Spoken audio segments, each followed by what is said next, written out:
جو اس وقت جھوٹ کا اس درجے کے جھوٹ کا یعنی آدمی تصور نہیں کر سکتا کہ جو بظاہر بڑے بڑے نام بڑے بڑے عہدے لیکن وہ جھوٹ کی ذلت میں کس حد تک گر چکے ہیں کہ معاہدے کی خلاف ورزی پہ وہاں پاکستان میں بھی اور یہاں آزاد کشمیر کا بھی جو سو کال پرائم منسٹر پرچیز ہے جو بنا ہوا ہے وہ دونوں دعوے کر رہے ہیں کہ ہم نے اتنے پرسنٹ چیزیں پوری کر دی اتنے پرسنٹ.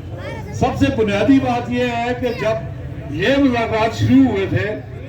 تو اس پہ سب سے پہلے ڈسکشن ہی وہاں اس بات پہ ہوئی کہ ہم نے کہا کہ جی اس سے پہلے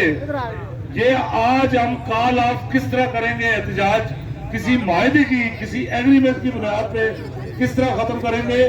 اس سے پہلے 3 ایگریمنٹ ہوئے اور وہ تینوں حکومت نے وائلیٹ کیے. تو یہ جو آج ایگریمنٹ ہوگا اس کی کیا گارنٹی ہے, اس کو کس طرح انشور کیا جائے گا کہ اس کو وائلیٹ ہی کیا جائے گا. اور اس پہ سب سے پہلے وہ جو آزاد کشمیر گورنمنٹ کے دونوں منسٹرز جو ابھی ہے وہ پرائم منسٹر بھی ہے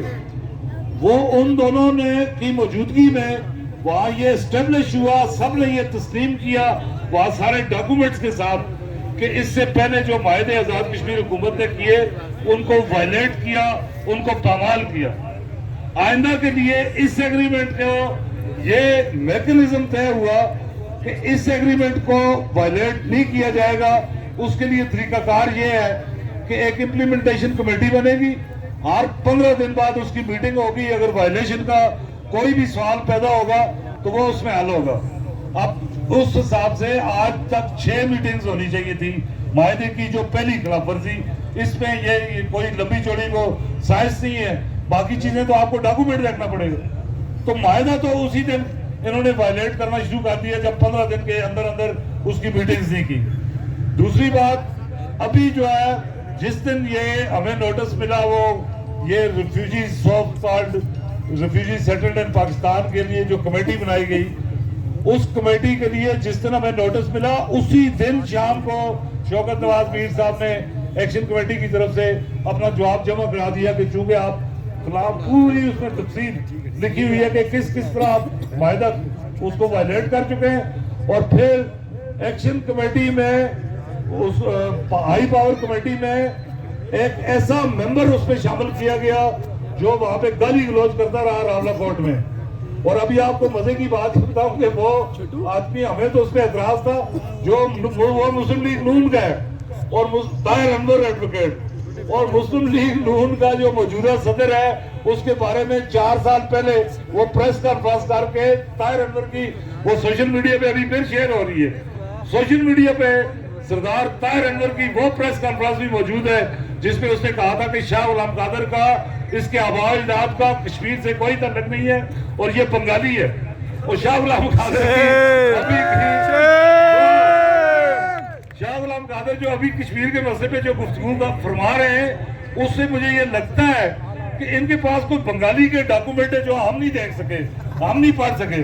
ہم نے سیکورٹی کونسل کی ریزولوشنز اور جو باقی مسئلے کشمیر پہ آج تک سارا ہے وہ پورا ریکارڈ میں نے ایک فائل میں رکھا ہوں. اب جس دن جو وہاں مذاکرات تھے وہ میں فائل میں سوچ رہا تھا کہ سردار مسعود خان سابق صدر آزاد کشمیر کا جو ان سب سے زیادہ یہ ان کے اپنے بقول راجہ فاروق حیدر صاحب درجنوں دفعہ کہہ چکے ہیں کہ ہم نے اس لیے اس کو صدر بنایا تھا کہ وہ مسئلہ کشمیر کا بڑا ماہر ہے. تو میں وہ پوری فائل رات کو آ کے تلاش کرتا رہا کہ جی وہ سارے میرے پاس سیکورٹی کونسل کی ریزولوشنز ساری چیزیں میرے پاس ہونی چاہیے. لیکن صبح جب ہم گئے شوکت نواز میر صاحب سے پوچھے آپ انجم زبان یہ جو تینوں ہم تھے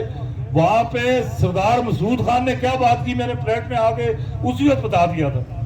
سردار مسعود خان نے کہا کہ جی یہ سارے ایکشن کمیٹی بنے ہوئے اس سے پوچھا اس سے مجھ سے کہ جی کتنا عرصہ ہوا ہے. میں نے اس کو بتایا 2 سال 3 سال جتنے ہیں. اس نے کہا کہ اس وقت جب میں صدر تھا تو یہاں ایکشن کمیٹی نہیں تھی اور یہاں کسی اور طرف سے بھی یہ ڈیمانڈ نہیں تھی کہ یہ 12 مہاجرین کی سیٹیں ختم کی جائیں. لیکن اس وقت کا وزیر اعظم اس وقت کے منسٹرز اور اس وقت کے یہ ایم ایل ایز یہ سارے آ کے میرے پاس کہتے تھے کہ یہ نوسر بازی جو ہے ختم ہونی چاہیے, اس سے آزاد کشمیر کا سارا نظام تباہ کر دیا. اور وہ سردار مسعود خان نے 12 سیٹوں پہ ہمارے موقف کی مکمل تائید کی جو یو این او میں